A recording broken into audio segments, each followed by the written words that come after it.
If you're constantly trying to figure out what the avoidant is thinking, take a walk with me.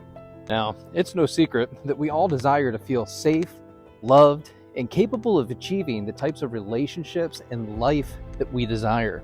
I want you to stop for a second and ask yourself, what has been the greatest roadblock for you in achieving those things? Followed up by, how do you relate to other people? How do they relate to you? And do you always find yourself desiring and needing more out of your relationships? What we're doing right now is shifting into conscious relating versus operating from our conditioned patterns. It's in this awareness that we truly begin to understand our attachment style. You spent so much time trying to figure out other people. I want you to think about what it would feel like for you to figure out you. If you're already in a relationship or you're standing by and waiting for the avoidant to come back, I want you to ask yourself, what is it that you like about that relationship? Is this good for me? How do I feel? Why do I feel anxious? Can you identify where those feelings are showing up in the body? And is what you're experiencing your intuition, your discernment, and that automatic threat assessment that gets set off to tell you something about what you're feeling?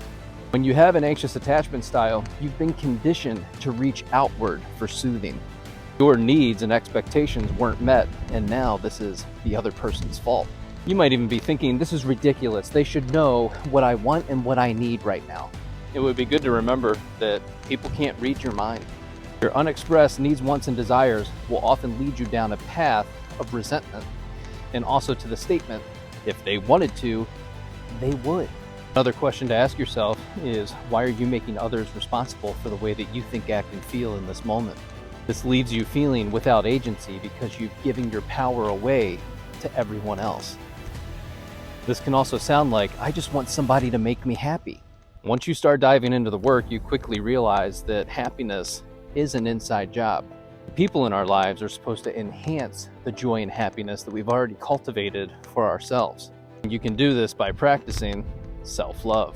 A big step in dealing with the avoidant is learning to manage yourself, physically, mentally, emotionally, and spiritually. You can do this by learning your own attachment style. A mistake that we often make is trying to fix or change the other person just so we can like them, instead of realizing that there's some other stuff that's going on here and that's leading to an incompatibility in this relationship. When you learn to relate to yourself better, you can relate to other people better as well. And that relationship that everybody tells you isn't going to work just might start working. And it's not because you understand them better, it's because you understand you better.